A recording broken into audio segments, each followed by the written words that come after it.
这就是大名鼎鼎的四川唐门，一个靠毒药和暗器横行江湖的家族。只要有人敢跟他们唱反调，下场只有一个，那就是连后悔的机会都没有。江湖上一直有个传闻，千万别招惹穿绿袍的人，尤其是今天这种大日子。唐素华开口问道：“你还认得这件衣服吗？这是我去年过生日时父亲亲手送我的礼服。”南宫嫌弃的拍案而起，大骂唐素华不请自来，竟然敢穿成这样砸南宫家的场子。可他话还没说完，身体就先撑不住了。堂堂南宫家的家主，竟然就这么倒在了自己的寿宴上，任凭守卫们怎么惊喊，他也已经无力回天了。南宫贤死死盯着眼前的女人，他怎么也想不到，唐素华竟然真的敢在众目睽睽之下对他这个家主下死手。唐素华看着他，难道他真的以为靠那些见不得人的手段爬上位，就能洗清自己满手的血腥吗？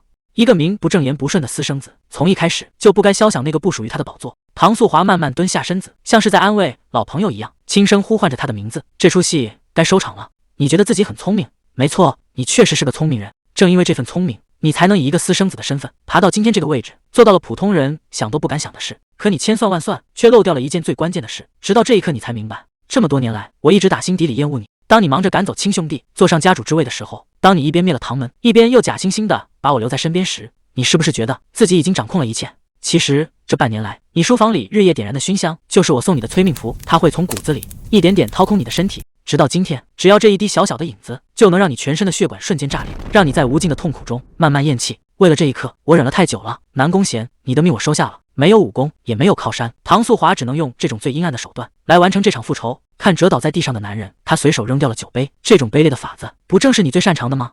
也许这就是我们能成为夫妻的原因，因为骨子里我们其实是同一种人，真是可怜啊！唐素华甚至分不清这份嘲讽到底是在说他，还是在说自己。本以为复仇会很难，没想到竟然这么简单就结束了。既然这辈子算不清楚，那就地狱再见吧。到时候我会把剩下的债全部讨回来。谁能想到，这位唐门的大小姐在亲手毁掉仇人之后，也给自己选好了最后的归宿。风里混杂着一股刺鼻的味道，那是他最熟悉的毒药气息，耳边还响起了那个久违的称呼。难道是在临死前做了一场回到家乡的梦？睁开眼，那个本该消失的人竟然就坐在面前，正一脸不耐烦地抱怨着，以为他是在故意躲着自己。哈克，唐门的少主，也是他日思夜想的弟弟。可5年前，他明明在渡江时出了意外，从此人间蒸发。如果这不是梦，那现在的这一切到底是怎么回事？看着眼前的弟弟，唐素华心里满是感慨。本以为这辈子再也见不到他了，没想到死后的这场梦竟然能圆了他最后的遗憾。他轻声说了一句好久不见，可对面的哈克却一脸莫名其妙，咱们今天早上不是才见过吗？看着姐姐那副温柔的过头的样子，哈克只觉得脊背发凉，甚至怀疑他是不是脑子出了问题。毕竟在弟弟眼里，这种慈爱的眼神简直比毒药还要吓人。哈克现在心里慌得不行，总觉得姐姐今天不太对劲。平时这时候，他早该把手里的东西砸过来了吧。既然他心情不错，哈克决定大着胆子试探一下。姐，我有个事想求你，只要是你开口，我什么都会答应。这话一出，哈克整个人都定住了。这太阳是打西边出来了吗？他支支吾吾地说。院子里飞进了一只老鹰，话还没说完，唐素华就直接接了过去。你是想让我帮他治伤吧？哈克简直不敢相信，姐姐居然能未卜先知。可他哪里知道，这一切不过是唐素华记忆里的旧梦，发生过的事情，他怎么可能不记得？看着弟弟高兴离开的背影，他心里很清楚，这场梦终究会有醒来的时候。哈克这孩子从小就心肠软，看到受了伤的小生灵，他总是没办法做事不管。可当年的唐素华却因为嫌麻烦拒绝了他的请求，这件事成了他心里一辈子都过不去的坎。如果那天他能帮哈克，如果他能多关心一下弟弟的想法，或许后来他就不会一个人跑去长江，更不会在那场意外中丢了性命。既然老天给了他重来一次的机会，那这颗后悔药他一定要吃下去。他一边给老鹰上药，一边随口说：“哈克，你知道这只鹰其实是灵物吗？”哈克听得一愣，显然没料到姐姐会说出这种话。而唐素华心里很清楚，改变命运的第一步就从这只老鹰开始。要是这一切都不是梦该多好，哪怕这真的只是一场幻觉，他也想拼尽全力去守住那些曾经失去的东西。看着眼前还没出事的弟弟，这一次他绝不会再让悲剧重演。难得的清静还没享受多久，哈克这小子就风风火火地闯了进来。看着他现在这副撒娇讨好的模样，换作是谁恐怕都狠不下心拒绝。可越是这样温馨，唐素华心里就越觉得不对劲，这真的只是一场梦吗？唐素华刚喊了一声名字，哈克就带着他的海陆空大军出现了。看这左拥右抱的架势，他是打算在家里开个动物园吗？这种离谱的场面在唐素华的记忆里根本就没发生过。这小子不仅没出事，反而像块牛皮糖一样天天黏着他。看来从他回来的那一刻起，原本的命运就已经彻底乱套了，连这只鸟都围着他不肯走，甚至还用了唐门嫡系的命名方式。唐素华越琢磨越觉得不对劲，这真的只是个普通的梦吗？直到他低头看向指尖，那道细微的伤口竟然还在，这种真实的痛感就是最好的证据，这一切都不是幻觉。唐素华猛地一拍桌子站了起来，把旁边的哈克吓得够呛。这小子还一脸懵地问姐姐要去哪。唐素华没有多解释，只是自顾自地往外走。既然痛感是真的，那就必须得面对现实了。他真的回到了17岁那年，回到了四川唐门最鼎盛的时期。既然老天给了重来一次的机会，那有些账就要提前算了。他推开房门，还有更重要的事情等着他去办。1年前的四川简直就是人间地狱，魔教横行，到处都是火光和血腥味。为了保住家族，父亲甚至放下尊严去求援。可南宫贤那个卑鄙小人，竟然为了自保，把远道而来的父亲拒之门外。这种见死不救的账，唐素华这辈子都忘不了。现在的唐门已经到了生死关头，连一个暗器、一个援兵都成了奢望，他绝不能再这样坐以待毙了。就算现在帮不上大忙，也得带上暗器防身。唐素华顾不上那么多，抓起家伙就往外冲。可谁能想到，刚推开门就撞上个拦路虎。对方语气冰冷，问他是不是觉得带这点东西就够了。唐素华定睛一看，这女人竟然是南宫贤身边的人，真是冤家路窄。唐素华冷冷地吐出2个字：让开。拦路的女人还在那喋喋不休，觉得光靠几样暗器根本没用，现在回四川跟自杀没区别。可他哪知道，唐素华压根就没打算活着回来。他平静地说自己就是去送死的，要是怕死，当初压根就不会迈出那一步。这股不要命的劲头把对方镇住了，他沉默了片刻，突然做出了一个惊人的决定，他要把这必死的任务揽在自己身上。他把求援信塞进唐素华手里，让这位长辈去联络葛大门派。至于四川那边，他替唐素华去闯华山、武当还有中南这些地方，是唐门最后的救命稻草。后辈交代这封信必须亲手送到，绝对不能让南宫贤碰一下，千万别相信那个男人，这是最严厉的警告。唐素华知道这封信的分量，也知道那个男人有多危险。可讽刺的是，就算后来那些名门正派真的出手了，四川也早就变成了一片焦土，悲剧还是没能躲过去。到底是哪一步开始走错的？是被赶出武林盟的那天，还是家族生意崩盘的时候，又或者是5年前南宫家的老家主出事的那一刻？明明正统继承人还在，南宫贤却突然成了代理家主，这件事怎么看都名不正言不顺。唐素华现在才反应过来，这些年发生的每一桩惨剧背后都有一只看不见的黑手，而所有的线索全都指向了同一个人，那个满口仁义道德的男人，嘴里没一句实话，心里全是贪婪和算计。他曾凑在唐素华耳边低语，说老天爷已经抛弃了唐门，可他口中的老天爷到底是指什么？真相到底藏在哪里？这一次唐素华一定要亲手挖出来。唐吉哈放下茶杯，问女儿是不是已经考虑清楚了。唐素华点了点头，他这次回来第一件事就是要查清2家的恩怨。他试探着开口问父亲，南宫家到底适不适合联姻？上辈子他为了嫁过去不顾一切，根本没在意过父亲的真实想法。这一次他想听听真话，可没想到一听到南宫这2个字，唐吉哈的反应非常剧烈，他好像在担心什么。难道这门亲事背后还藏着连他都觉得恐怖的秘密？唐吉哈一听这话，当场就炸了，他大喊着绝对不行，南宫家那帮小子也敢惦记唐门的宝贝女儿。他越说越气，非要问清楚到底是哪一个，甚至嚷嚷着要冲出去把对方的腿给打断。唐素华彻底傻眼了，他只是想试探一下2家的关系，结果父亲这护犊子的劲头完全超出了他的预料。这下正事还没问出来，场面已经快控制不住了。这老爹要是闹起来，那是真要把房顶都给掀了。唐吉哈现在谁的话也听不进去，坚决不肯答应这门亲事。唐素华在门外听得直犯难，不过这出戏演得还算成功，利用那对双胞胎姐妹当借口，总算把老爹给糊弄住了。看来回头得给那俩丫头一点赏钱，毕竟这次能脱身，全靠他们平时那点小爱好了。原来老爹并不是真的讨厌南宫家，唐素华这辈子才算看明白，他之所以总是这么容易急眼，其实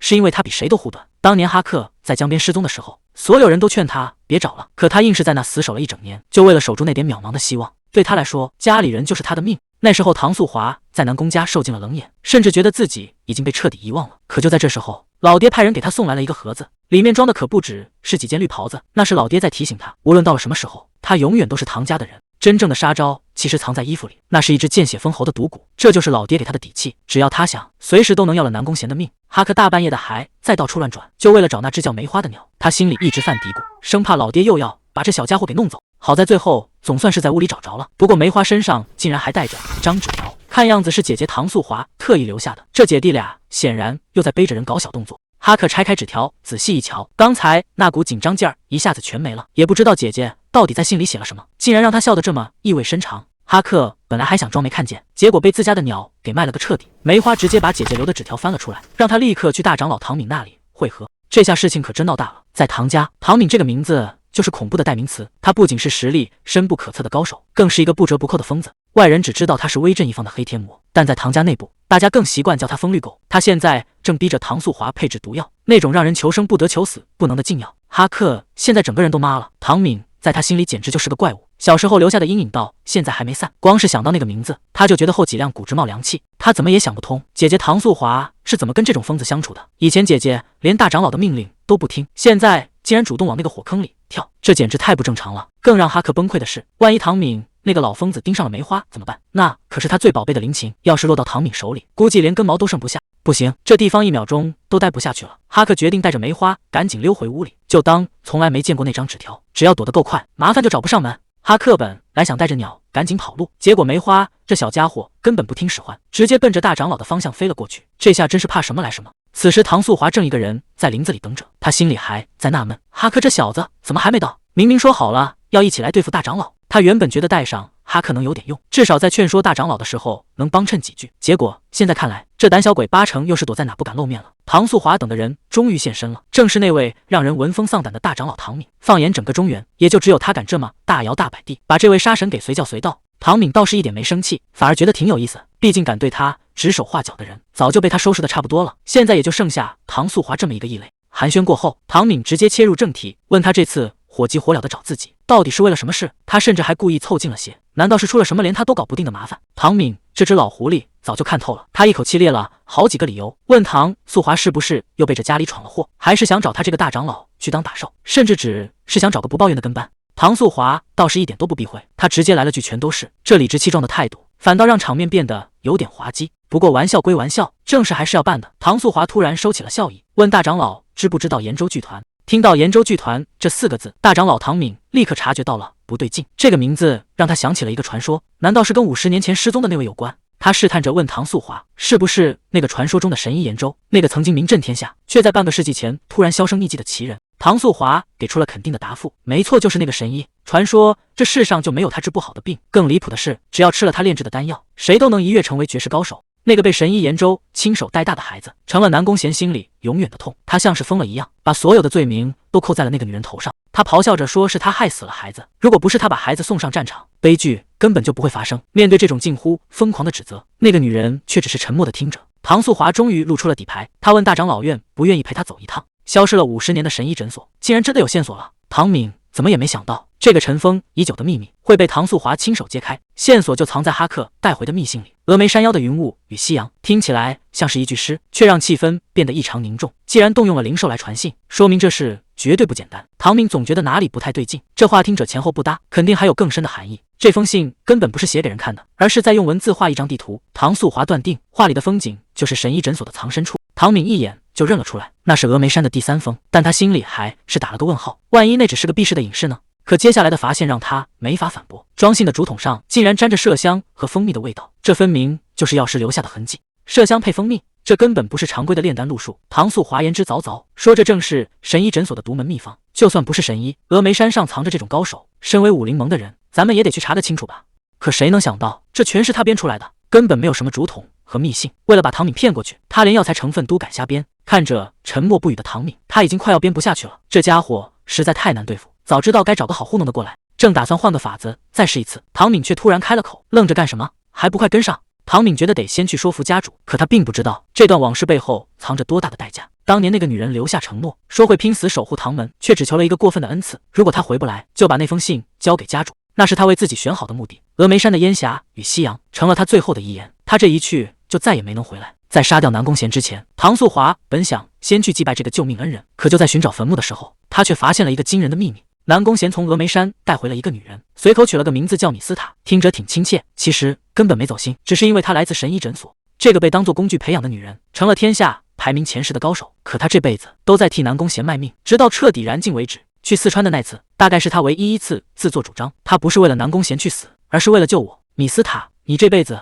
活得太短暂了，这一次我绝不会让你再重蹈覆辙，我要让你为自己而活，这才是我想还给你的债。前面的水路实在太急，轿子这下是彻底没法走了。唐素华只能先从车里出来。哈克这小子倒是挺积极，一见机会来了，立马蹲下，非要背着姐姐过河，心里那点小算盘全写在脸上了。正当他美滋滋的幻想时，唐敏一盆冷水就泼了过来，放着旁边的船不坐，非要下水去走，你这脑子里装的到底是什么？看着哈克这副蠢样，唐敏真是气不打一处来，他甚至想去的牢里随便抓个人，把这个废物给顶替了。这种人就该按在议事厅里，大家伙一起动手，让他知道什么叫社会的毒打。哈克在旁边拼命拦着，说什么打人是违反族规的。看着身边这2个货，唐素华心里只有一句话：这趟出门怎么带了2个这么大的累赘？闻到空气里飘来的药味了吗？唐素华心里很清楚，那个消失了50年的地方肯定就在这附近。既然药味是从这儿传出来的，那目标就绝对跑不了。他一直在寻找那棵槐树，这种花可是预防中风的良药。看来诊所里的那些老家伙确实都上了年纪，才会这么小心翼翼的养生。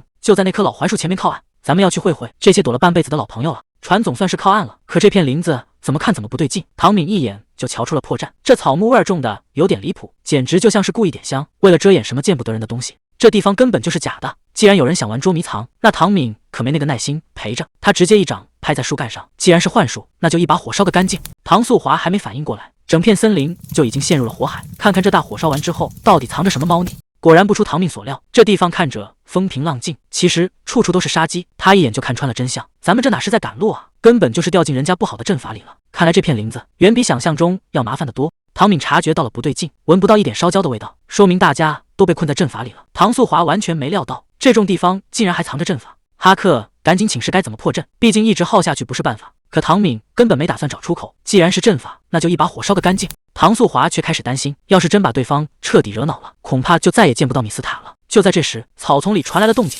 唐素华被挡在了阵法外面，根本看不清里面的情况，但这股气息让他觉得很熟悉，好像在哪里见过。还没等他想明白，一个身影突然杀到了面前。唐敏死死盯着眼前的女孩，语气里带着一丝玩味，说：“这小丫头还挺凶。”看来对方根本没打算放过她。唐敏让素华赶紧退后，他手里的短刃可不留情，直接封死了对方的退路。对方被逼得连连后退，最后重重的摔在地上，看起来狼狈到了极点。唐素华定睛一看，眼前的女孩穿着破烂的旧衣服，手里还攥着一把生锈的破剑，简直像是从垃圾堆里捡来的。可这副寒酸的样子，根本藏不住那双清澈的眼睛。他终于确定了，这就是大家一直在找的米斯塔。米斯塔强撑着站了起来，死死守住入口，警告对方绝对不能进去。唐敏却一脸轻松的调侃说：“这医馆的待客之道真差。”米斯塔反唇相讥，带着凶器上门的，根本就算不上是客人。没想到这丫头鼻子还挺灵，竟然能闻出他身上的毒气。唐敏是一手下退后，他要亲自收拾这个小麻烦。唐素华躲在暗处观察，身边的随从急得不行，生怕长老下手太重，真要把这女孩伤了，恐怕没法跟医馆那边交代。可看唐敏现在的样子，事情恐怕没那么简单。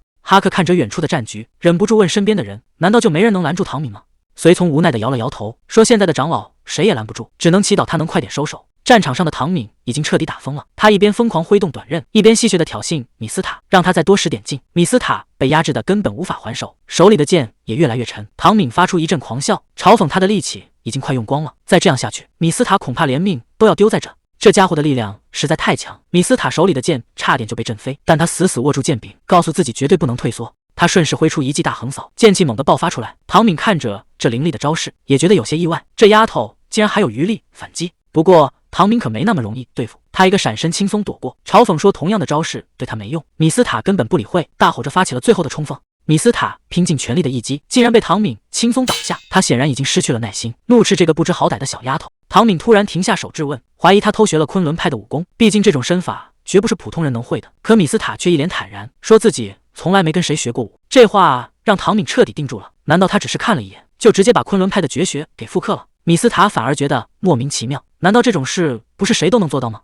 听到这个回答，唐敏先是沉默，随即爆发出一阵疯狂的大笑。远处的唐素华更是脊背发凉，他意识到眼前这个女孩根本就是个怪物。唐敏现在的眼神已经完全变了，旁观的人都看出来了，唐敏这是打算动真格了。他倒要看看这种压箱底的杀招，这丫头是不是也能一眼学会？面对这突如其来的攻击，米斯塔几乎被逼到了绝路，他死命挥出一剑，想要在重压之下找出一线生机。谁也没想到，这一剑竟然真的划破了唐敏的衣角。看着钉在树上的残片，唐敏不仅没有生气，反而笑得更加疯狂。既然你说不用教就能学会，那就让我看看你的极限到底在哪里。唐敏终于彻底撕下了伪装，这种恐怖的压迫感意味着他已经动用了真正的内力。哈克在一旁看得脊背发凉，事情正在往最糟糕的方向发展。还没等众人反应过来，唐素华竟然直接喷出一口鲜血，场面瞬间失控了。哈克哭得像个孩子，抱着姐姐大喊大叫，甚至开始埋怨她不听父亲的话。唐素华无奈地擦掉血迹，反倒先开口向米斯塔道了歉。原来这根本不是什么杀人魔，只是个身体虚弱的大小姐，带着一群过度紧张的保镖。这误会可真是闹大了。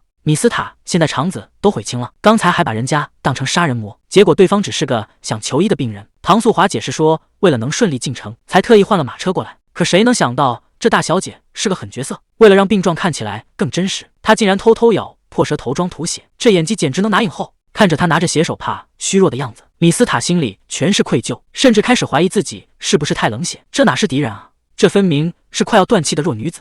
可当米斯塔试探着问了一句，旁边的哈克直接炸了锅。看到姐姐都伤成这样了，还被质疑，这小子恨不得当场找人拼命。哈克这小子真是个急性子，为了给姐姐打抱不平，竟然秃噜嘴说出了家族名号。四川唐门这4个字一出来，米斯塔整个人都定住了。唐敏气得直接上手了，千叮咛万嘱咐要隐藏身份，结果全被这猪队友给毁了。看着哈克被救助脸求饶的样子，谁能想到他们背景这么大？米斯塔简直不敢相信自己的耳朵，那可是完毒和暗器的祖宗，在中原根本没人敢招惹他们。江湖上甚至流传着一句话，千万别得罪穿绿衣服的人。看着眼前这2个穿绿袍的姐弟，米斯塔终于反应过来了，自己这回到底是撞上了什么样的神仙人物啊？米斯塔这副热情过头的样子，让唐素华心里直犯嘀咕，这姑娘怎么跟变了个人似的？在他的记忆里，米斯塔绝不是这种性格。唐素华的思绪一下子回到了多年前，那时候他刚和南宫贤成亲不久，也就是在那个时候，他第一次听说了米斯塔的存在。当时南宫家正因为继承人的事闹得不可开交，长老们气得够呛。唐素华正一边散心一边担心家里，却在园子里撞见了一个秘密。他停下脚步，看着不远处那2个正在交谈的身影。在唐素华的记忆里，米斯塔一直是个没表情的人，甚至还会冷冰冰的撇清关系，说自己跟家主没有任何私情。那副拒人于千里之外的样子，简直像个没有灵魂的木偶。可看着眼前这个笑烂了脸的姑娘，唐素华彻底怀疑人生了。原来她也会露出这么灿烂的笑容吗？到底是什么样的变故，能把一个阳光开朗的女孩子硬生生逼成未来的杀人狂魔？看着米斯塔忙着带路的样子，唐敏突然开口问她的名字。虽然这姑娘听了一脸懵，但唐素华心里已经有了主意，名字叫什么其实已经不重要了，因为从这一刻起，她决定要彻底插手这件事。不管未来发生了什么，她都要保住米斯塔现在的笑容，绝不让她变成那个冷血的怪物。唐素华刚想叫她米斯塔，结果这姑娘赶紧纠正，说她现在的名字叫点七。唐素华这才反应过来，原来米斯塔这个好听的名字是后来南宫贤给她起的。看着眼前这个土掉渣的名字，唐素华心里一阵无语，这名字跟她的气质也太不搭了。可还没等他吐槽完，点七突然问起有没有带信鸽，还提议要赶紧联系家里要援兵。这话一出来，唐素华愣住了，好端端的为什么要叫援兵？难道前面有什么危险？点七赶紧摆手说是自己想多了，让大家千万别放在心上。可他越是这么解释，唐素华心里就越觉得不对劲，这姑娘明显是在隐瞒什么。难道她早就预料到接下来的路会出大事吗？点七手脚很快，阵法一下子就被解开了。他指着前面的山洞，催促大家说这地方7分钟后就会重新封死，必须赶紧穿过去。穿过漆黑的山洞，眼前一下子亮了起来，这就是传说中的诊所。唐素华看着山谷里的建筑，觉得这里跟普通的村子没什么区别。可还没等大家放松警惕，唐敏突然凑了过来，他说这里已经有客人先到了，看来这趟寻医之路注定不会太平。原来这就是四川唐门的人。屋里的气氛一下子就变了，但唐素华跟别人不一样，他能闻到别人身上不寻常的气息，这是一种没人能模仿的天赋。普通人的内力在他闻起来就像是淡淡的香气，要是对方正在发功，甚至能感觉到那股灼热的温度。可就在刚才，他竟然在那个女人身上看到了从未见过的景象，那股内力不再是气味或者温度，而是像太阳一样耀眼的光芒，就像要把整个大地都给点燃了。这个女人到底是什么来头？南宫贤说她根本不会武功，但我亲眼见过她体内的气，那简直比任何高手都要恐怖。再看看眼前这几个人，虽然气息还算自然，但跟南宫贤那种怪物比起来，简直普通的不能再普通了。唐素华正走着，突然感觉到一股阴冷的气息，紧接着一个老头就凑了上来，开口就问这里是不是有人生病。唐敏在旁边小声嘀咕，这老头撒谎也太不走心了，明摆着就是冲着咱们来的。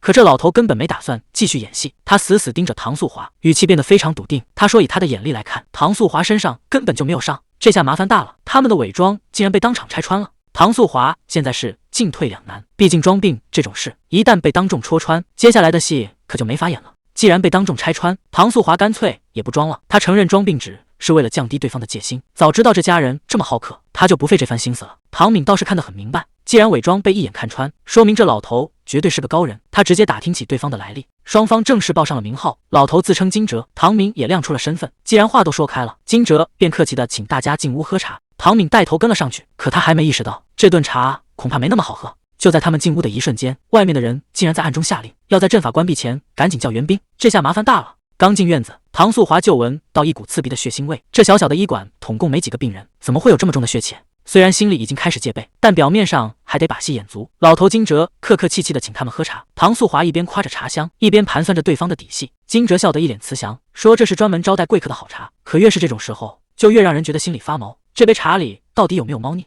这老头又在打什么算盘？看着院子里冒烟的大锅，唐敏还以为这老头在偷偷酿烈酒，结果人家解释说这是用来消毒的。这老头讲起义理来一套一套的，说人的手上全是看不见的毒，处理伤口前必须得洗干净。唐敏这小子也是心大，居然还想尝尝这消毒水是什么味，气得唐素华直接给了他一拳。这都什么时候了还想着？呵。金哲笑了笑，没当回事，转头打发点七去给病人换药。等小姑娘一走，他主动提出要带大家去参观一下，看看这医馆里平时用的家伙时，这老头表现得越是客气，反而越让人觉得哪里不对劲。他到底想带这两个人去看什么？难道真正的秘密就藏在后屋？走进屋子一看，唐素华发现这里整齐的吓人，简直能和唐门自己的药房比一比了。就在他四处打量的时候，一个意想不到的东西出现了，那竟然是一条活生生的七步蛇。这种毒蛇只要咬上一口，还没走完七步人就没命了，这可是极难处理的稀罕药材。没想到这小小的医馆里居然有存货。金哲在旁边解释说，这宝贝是他费了好大劲才弄到的，看来这医馆的门路比想象中还要广，连这种紧俏货都能搞到手。紧接着金哲又拿出一个皮卷，里面整整齐齐摆着一排奇怪的工具，他说这些都是神医亲手打造的。唐素华看着这些精细的小玩意，总觉得他们长得像小孩子的玩具。可别小看这些亮闪闪的刀片，他们每一把都沾过无数人的血。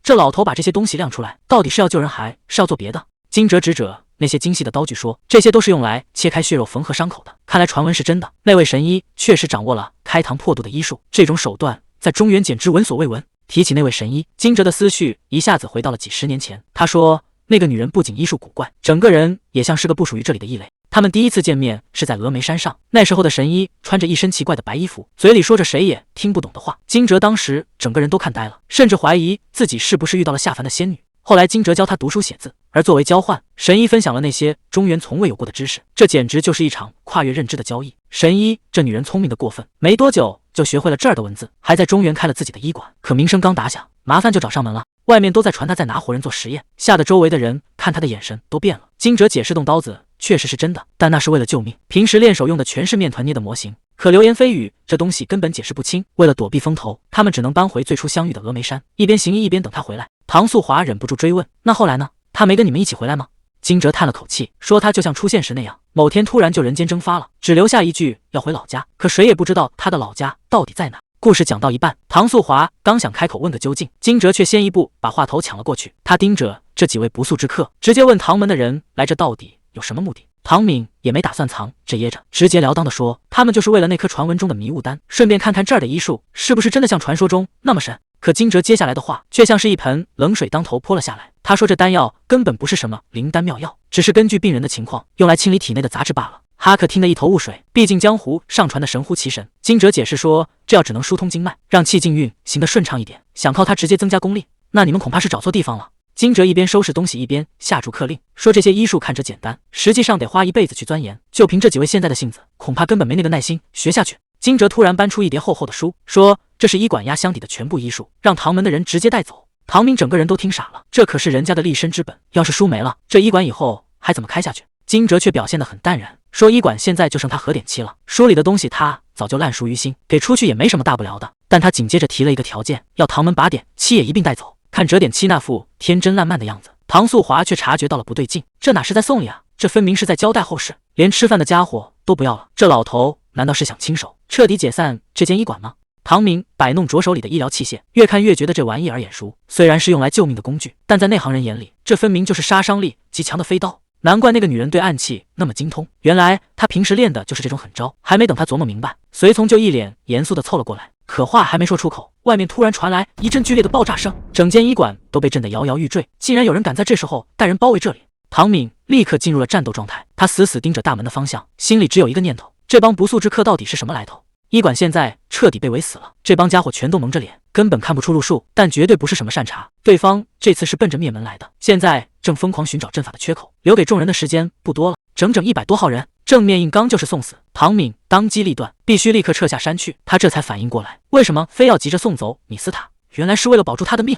如果当年没去峨眉山，医馆恐怕早就被灭门了。米斯塔作为唯一的幸存者，一直觉得是南宫贤救了他的命，所以才对他死心塌地。可唐素华越想越觉得不对劲，南宫贤当时明明在安徽办事，怎么可能瞬移到四川救人？除非救人的根本不是他。唐素华猛地盯住身边的哈克，前几天你是不是见过南宫静？就在那个商团附近。哈克支支吾吾地承认了。唐素华这下彻底火了，这么重要的情报竟然一直瞒着。南宫贤今年才16岁，就算他再怎么天才，也不可能从上百个杀手手里把米斯塔给救出来。真正能在那场血战里赢下来的，必须得是武林盟的高层，还得有本事神不知鬼不觉的把人一路护送到安徽。唐素华终于看穿了真相，从头到尾救人的就不是南宫贤，而是另有其人。唐敏还在担心医馆的安危，唐素华却突然冒出一句：“南宫家的那位南宫静马上就要到了。”这话直接把唐敏给听懵了，这到底是怎么回事？南宫家在安徽势力极大，只要他们想找，就没什么是挖不出来的。这帮人竟然顺着药材生意一路摸到了四川。唐素华找医生确认过，医馆确实在交易一种罕见的蛇药，而南宫家正是通过这个线索锁定了医馆的位置。他们找上门只是时间问题。但最让唐素华担心的是南宫静的行踪。按规矩，武林盟的人跨区调动武装，必须得提前打招呼。可唐敏的父亲作为四川负责人，竟然对此毫不知情。南宫静带着大部队秘密潜入，这背后肯定憋着什么坏水。对方这次来者不善，要么是盯上了唐门的秘密生意，要么就是想把脏水全泼在唐门头上。这已经不是抢个孩子那么简单了。如果现在不管医馆的人，最后只会让那帮混蛋捡了便宜。可唐敏心里很清楚，家里的援兵赶过来起码要2个小时，现在硬碰硬纯粹是在玩命，他不能拿大家的命去赌。于是立刻下令让副队长带人撤离，先护送孩子和医馆的人下山去找尹真会合。哈克看着他这副样子，问他到底想干什么。唐敏头也不回的留下一句：“你们先走，我把这儿的事了结了就去追你们。”哈克拼命拦着唐敏，觉得他一个人留下来就是送死。就算他是长老，面对这么多敌人也太勉强了，劝他还是跟着大部队一起撤。唐敏根本没打算听他的，直接让他闭嘴，赶紧带人走。他转头问唐素华，除了硬拼还有没有别的法子？唐素华倒是淡定的很，他出了个最狠的主意，干脆把这儿全烧了吧。既然带不走，那就谁也别想得到。南宫家的人终于按捺不住了，首领一声令下，大批高手就直接冲进了林子。他们以为胜券在握，却没发现空气里多了一股怪味。这根本不是什么药香，而是索命的毒烟。还没等这帮人反应过来，冲在最前面的已经开始吐血倒地，连惨叫都发不出来。首领这下彻底慌了，他怎么也没想到对方阵营里竟然还有这种用毒的高手。他赶紧让手下屏住呼吸，可现在才发现中计，是不是已经太晚了？漫天大火把这里烧成了废墟，南宫家的人正像没头苍蝇一样到处乱撞，叫嚣着要翻遍每一个角落。可他们还没发现自己早就成了别人的猎物，惨叫声在火光中此起彼伏。还没等这帮人反应过来，身边同伴的血已经溅到了脸上。这种看不见的恐惧让他们彻底乱了阵脚。就在这时，一个冷淡的声音从烟雾里传了出来：“你们比我想象中还要没用。”唐敏就这么静静地站在火海中，像是在看一群垂死挣扎的蝼蚁。首领猛地回过头，当他看清那张脸的一瞬间，刚才的嚣张气焰一下子全没了。别被刚才的毒烟骗了，那只是为了分散注意力的幌子，真正的杀招现在才刚露头。唐敏就这么站在半空，周围全是蓄势待发的紫色流光。敌人这下终于认出来了，他就是传说中的暗天前魔。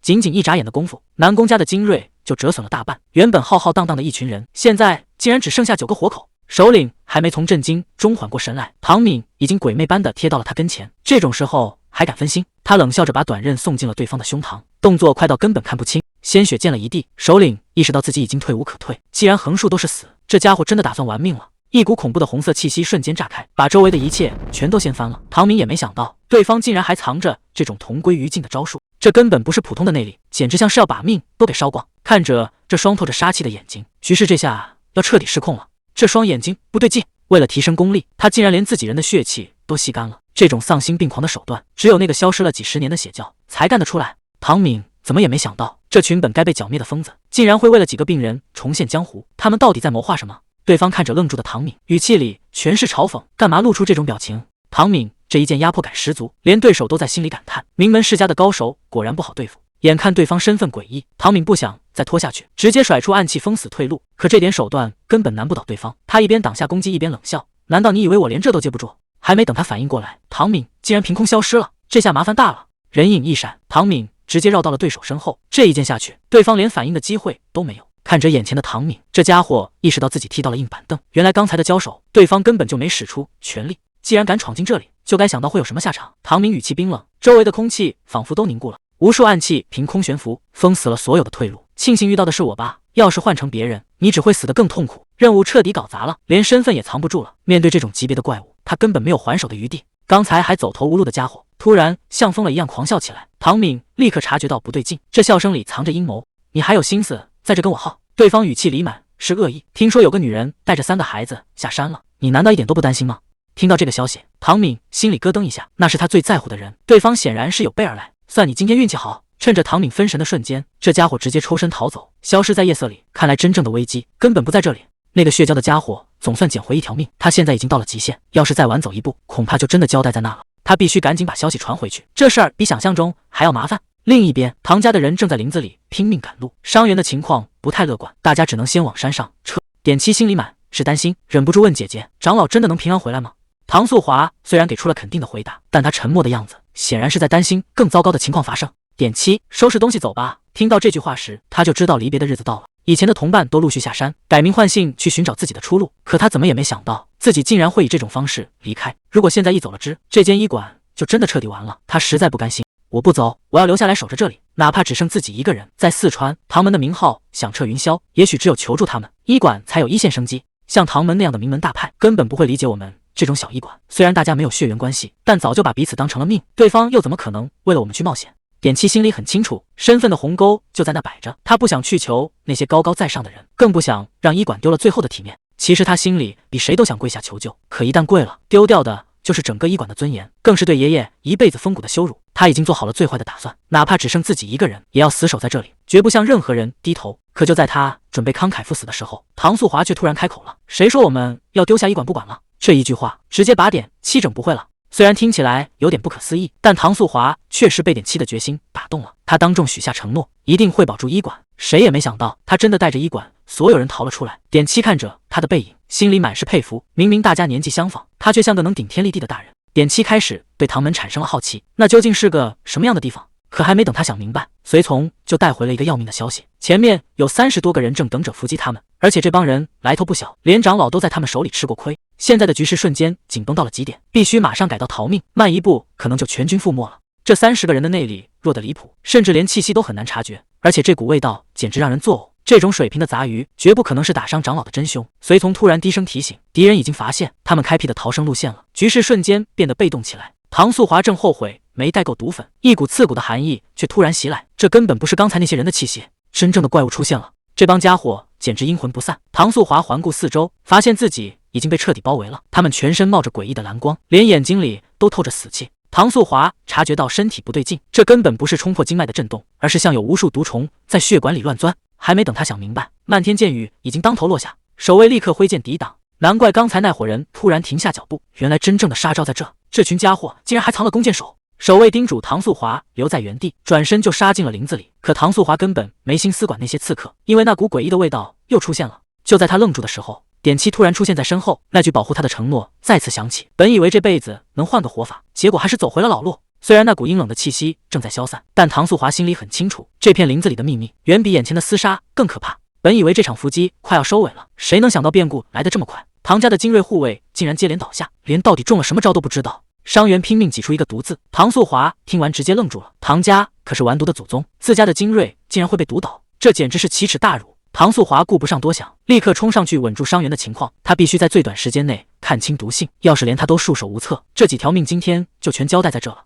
看到唐素华嘴角渗出的血迹，随从整个人都慌了。这一声小姐喊得撕心裂肺，因为谁都能看出来，这毒绝非寻常，毒素蔓延的比想象中快得多，味觉在消失，五脏六腑都在迅速变硬。这根本不是普通的麻痹毒，而是要把人往死里整。换成一般的高手，现在早就彻底交代在这了。可谁能想到，这具身体竟然在拒绝死亡，原本快要炸裂的内脏突然放松，那股致命的毒素竟然被身体深处的力量彻底抹除。这种感觉太诡异了，就像这毒从来没出现过一样。唐素华仔细检查了伤口，果然没猜错，这毒跟之前遇到的一模一样。这就是传说中的烈火草毒，听名字就知道，中毒的人就像被烈火从内往外烧。它是断肠草和封喉树的混合物，毒性极其霸道。这种毒最阴狠的地方在于，它会同时导致麻痹和溃烂。如果先解麻痹，伤口反而会烂得更快。幸好他看出了其中的门道。金哲急得不行，说伤员内脏出血，必须马上回去手术。可唐素华却一口回绝了，现在往回走就是自投罗网。为了救几个人让所有人陪葬，这种代价谁也担不起。看着满地重伤的守卫，唐素华心里也不是滋味。可黑虎队的规矩大过天，保护嫡系血脉才是第一优先级，他根本没法开口说要撤退。这种被规矩压死的滋味，唐素华比谁都清楚。金哲拿出了止血毒的解药，虽然能暂时保住命，但也只是在跟阎王爷抢时间，哪怕是内功深厚的高手，也撑不了太久。唐素华看着随从那副隐忍的样子，心里已经有了打算。他转头叫住哈克，问他要那颗物巨丹。哈克整个人都愣住了，那可是压箱底的宝贝。可唐素华语气不容置疑，直接让他把药交出来。金哲确认这样能保住性命，唐素华没有半点迟疑，直接把那颗珍贵的物巨丹喂进了重伤兄弟的嘴里。连金哲都看傻了，这种价值连城的宝贝，他竟然说给就给。救人要紧，他立刻叫来随从，下达指令，让所有人配合内功调理，必须引导真气化开药力。随从不敢有丝毫怠慢，现在每一秒都是在跟死神赛跑。安顿好伤员，唐素华转头给了金哲一个承诺，只要长老一到，立刻带大家回医馆救治。金哲被这份担当彻底折服，当场立下重誓，哪怕拼上名声，也要保住这些人的命。毕竟这次敌人太阴狠了，竟然动用了烈火草毒，要不是唐素华果断出手，这支小队恐怕早就全军覆没了。接下来的路只会更难走。这毒药竟然出自唐门秘传，这意味着家里的核心机密已经外泄，唐门内部绝对出了内鬼。唐素华越想越觉得脊背发凉，敌人故意用这种极端的毒药，就是为了留下唐门的痕迹，好让南宫家把这笔血债全算在唐门头上。这根本就是一场精心策划的栽赃。更奇怪的是，南宫家的人竟然没向唐门求助，而是直接杀到了这里。看来他们已经彻底掉进了陷阱，两家的误会这下真的闹大了。唐素华决定留下来等对方现身，他要把这背后的阴谋当众揭穿。可身边的守卫却急疯了，现在山上到处都是杀机，必须立刻撤离去跟长老会合，再待下去恐怕谁也走不了。下山就能躲掉麻烦吗？唐素华心里一点底都没有，毕竟安徽分部那帮人一直把情报捂得死死的，摆明了就是想看咱们笑话。这种被自己人背后捅刀的感觉，确实让人憋屈。唐素华根本没打算逃避，他要亲自去讨个说法。不管是武林盟总部授意的，还是安徽分部私自行动，这笔账都必须算得清楚。谁敢在背后搞小动作，就要准备好付出代价。他甚至直接拿南宫家当挡箭牌，要是咱们在这儿出了事，南宫家绝对不会善罢甘休。这招借力打力玩得真狠，果然让暗处的人坐不住了。就在这时，空气中飘来一股恶心的味道，那是他忍了整整5年的气息。虽然对方极力隐藏行踪，但在他眼里简直无所遁形。这群人还真沉得住气。唐素华在寂静中察觉到了杀意，对方显然不是长老，而是专门冲着他来的死对头。既然躲不掉，那就把这场危机变成翻盘的机会。这一刻的选择将决定所有人的生死。他直接把毒药倒在手心，只要能撑过毒性发作，这局棋谁输谁赢还不一定。现在唯一要做的就是别在战斗中被对方伤到。真正的较量现在才刚刚开始。就算受了伤也得硬扛着。唐素华很清楚，绝不能让对方发现自己能自愈。这张保命的底牌，不到万不得已，绝不能翻开。守卫这时候冲了出来，让唐素华赶紧退后，却不知道眼前的对手根本不是靠蛮力就能解决的。距离越近，那种压迫感就越真实。唐素华看清了双方的差距，光靠这几个人，今天这关怕是过不去了。这帮家伙根本不是人。唐素华看出了端倪，他们疯狂透支内力，却完全没有力竭的迹象，简直就是一群不知疲倦的怪物。人数虽然比预想的要少，但每一个的实力都强得离谱。他正仔细清点着人数，8个9个，不对，阴影里还藏着一个。那个人一直没露面。就在大家以为看清局势的时候，真正的杀招已经到了背后。对方的招式快得像鬼魅一样，这种完全不顾防守的打法，根本找不到反击的机会。唐素华在下面终于看出了端倪，那种狂暴又混乱的内力波动，分明就是消失已久的血蛟禁术。这帮家伙是在拿命换战斗力，他们强行把别人的内力灌进身体，虽然能瞬间获得恐怖的力量，但代价是全身经脉都会被撑爆。这根本不是在打架，而是在自杀。难怪他们的眼神里全是死气，这群疯子从一开始就没打算活着离开这片森林。真正的麻烦才刚刚开始。还没喘口气，刺客又像疯狗一样扑了上来。唐素华根本没打算躲，抬手就是一记重击，瞬间在对方身上留下了血口子。奇怪的是，刚才还不要命的家伙，竟然因为这点小伤停下了脚步。看来这群死士虽然不怕死，却唯独对毒药忌惮得很，真是够讽刺的。既然找到了弱点，那就好办了，只要能让你产生哪怕1秒的犹豫，对唐素华来说就足够了。漫天的毒针封死了所有退路，逼得对方只能狼狈躲闪，节奏终于回到了他手里。刺客的刀法快得让人眼花缭乱。唐素华虽然反应极快，但每一次硬碰硬都震得他手臂发麻。对方冷笑着夸他身手不错，可只有他自己知道，情况已经糟透了。毒素正顺着伤口飞速扩散，他的力气正在一点点流失。就在这生死关头，米斯塔尖叫着冲了过来。这突如其来的变数让刺客的动作猛地一顿，虽然是想救人，但这下反而让局势变得更乱了。唐素华这回是真的悬了，毒素蔓延的比想象中还要快，双手已经完全变成了紫色，甚至连一点知觉都没有了。坐以待毙绝对不是他的风格，既然等不到身体恢复，那就只能拿命去搏一个机会。他强忍着麻木，甩出暗器，主动发起了最后的冲锋。这种不要命的打法，竟然一时间把刺客给逼退了。双方的兵刃撞在一起，火星四溅，谁也不肯退后半步。可身体的反应终究跟不上意识，就在他手臂僵硬的一刹那，动作明显慢了半拍。对方已经看准了这致命的破绽，这下真的彻底危险了。毒素终于彻底爆发了。唐素华被重重的甩了出去，哈克和米斯塔急得大喊，一股强大又陌生的气息突然降临，这股内力深不可测，来的人正是南宫家的少主南宫贤。作为名门之后的他，一出场就带着极强的压迫感。唐素华在旁边看得清清楚楚，这家伙只用了一招，就瞬间放倒了2个高手，这种实力绝对不能小看，甚至比传闻中的还要恐怖。南宫贤笑着下令要抓活的，随后他慢慢走到唐素华面前，语气虽然听着还算客气，但眼神里全是不容置疑的威严。他想知道唐家人为什么会出现在这。面对唐素华的反问，南宫贤倒是表现得挺有礼貌，他笑着说是因为自己考虑不周，才造成了刚才的误会，希望大家能多担待。可这种装模作样的道歉，在唐素华眼里简直虚伪到了极点。这家伙嘴上说着不好意思，语气里却全是高高在上的傲慢，根本没把唐家的人放在眼里。哈克看不下去他这种态度，直接挡在姐姐身前要个说法。可南宫贤根本没打算纠缠这些小事，他收起了那富甲惺惺的笑脸，直接开始兴师问罪。他质问唐家安徽分部的人为什么要带着武装力量跨界来到四川，这已经不是简单的私人恩怨了，而是直接挑动了家族之间最敏感的神经。刚才还剑拔弩张，南宫贤转头就换了一副笑脸，嘘寒问暖的关心起哈克的伤势。看着哈克那副局促的样子，唐素华一眼就看穿了不对劲，这家伙绝对是故意的。表面上是在关心，实际上是在当众揭短，不仅让哈克背上个不谢恩的骂名，还顺便宣扬了唐家少主被地痞打伤的丑事。这种笑里藏刀的手段，确实让人脊背发凉。看来这个南宫贤远比想象中要阴险得多。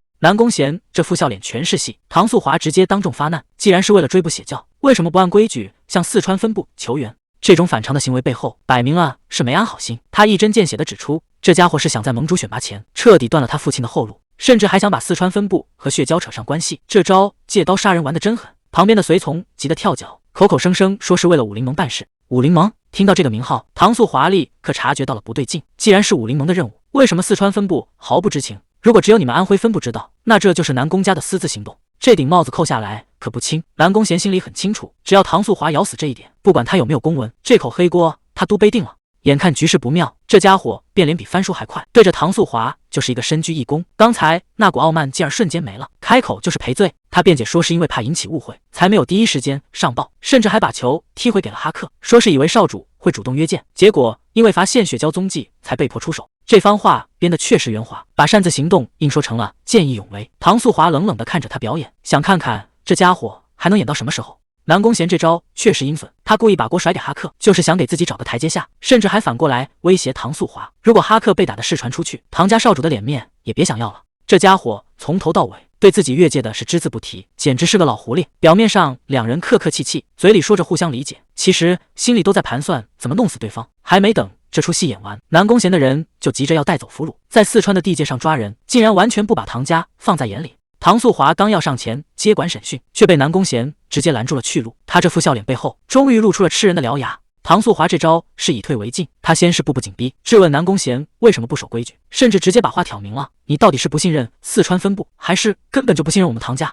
这顶大帽子扣下来，南宫贤就算再狂也不敢乱接。眼看气氛到了冰点，他却突然松了口，说要先展示唐家的诚意，直接让南宫贤把人带走。哈克在旁边都听傻了，这好不容易抓到的俘虏，怎么说送人就送人？其实这才是唐素华的高明之处，他强调人是交给南宫贤个人，而不是交给他背后的安徽分部。这一手名义上的切割，直接把南宫贤架在了火上烤。唐素华的态度非常明确，诊所唐家今天必须带走。南宫贤显然还没吃够教训，正咬着牙在那瞪眼。结果唐家真正的狠角色登场了，这位长老一露面，四周的空气都跟着冷了几分。他可没耐心听那些虚伪的客套话，直接把话挑明了：刚才跟你谈的是唐家最善良的孩子，那已经是给过你机会了，现在立刻给我滚！南宫贤这下彻底没脾气了，他心里很清楚，面对这位号称暗天隐魔的大佬，自己连出手的机会都没有，只能乖乖认栽。虽然嘴上答应放弃诊所，但他那副阴沉的笑脸背后，显然还憋着什么坏主意。唐素华的表现确实让人意外，跟传闻中那个大小姐完全不同。长老更是不耐烦，直接一声怒吼，让他们赶紧滚蛋。南宫贤这家伙倒是挺会找补，明明是被硬生生赶走的，非要说是自己大度，把诊所让给了四川分部，自己只带走血交的俘虏。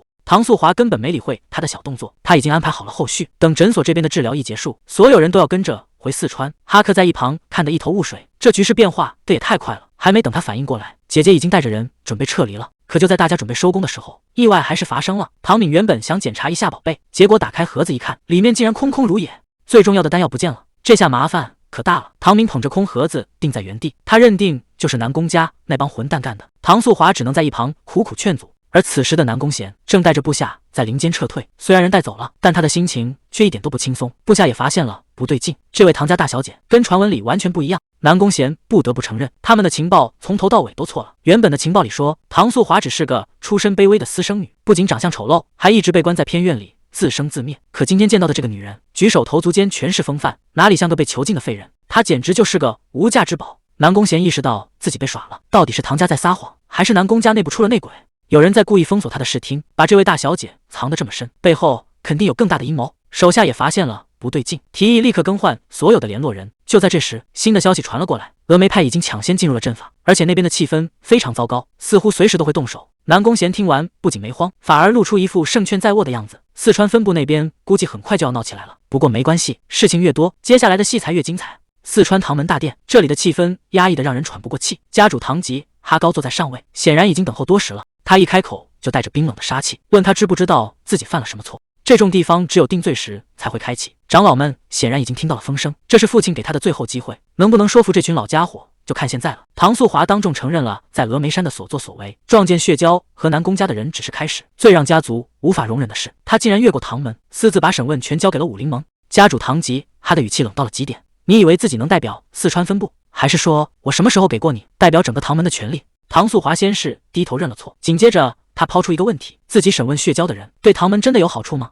长老气得大声质问，万一南宫家审不出东西，还把唐门的秘密给泄露了，整个家族都会陷入危险。可他接下来的话让全场一下子安静了。南宫家早就盯上血蛟了，却一直瞒着武林盟没有上报。家主唐吉哈示意他继续说下去，这背后的水恐怕比所有人想的都要深。唐素华看穿了南宫家的心思，他们知道自己这个唐门嫡系遇险，才肯露面救人，这说明对方根本不在乎唐门的死活。如果南宫家是因为不信任武林盟才隐瞒血蛟爆发的消息，那唐门就是被怀疑的首要对象。毕竟血蛟身上已经发现了唐门的毒，一旦武林盟知道这件事，唐门就再也解释不清楚了。所以他必须抢在所有人前面，彻底撕碎南宫家的信誉。家主唐吉哈听明白了他的意图，这是要先下手为强，把南宫家推到风口浪尖上去。南宫贤还在为自己的隐瞒找借口，觉得没确认消息前不能冒险，可他根本不知道唐素华已经准备好要变天了，敢怀疑唐门就要付出代价。南宫家在回安徽的路上肯定没把血蛟的消息上报给分部，他们宁愿冒着风险也要隐瞒，背后绝对藏着见不得人的秘密。唐门的规矩一向简单，有恩报2倍，有仇报10倍，现在就是清算的时候了。只要把这件事捅到武林盟，南宫家就算想破脑袋也得乖乖把藏着的秘密吐出来，不管那个秘密到底是什么，只要能把他们拉下水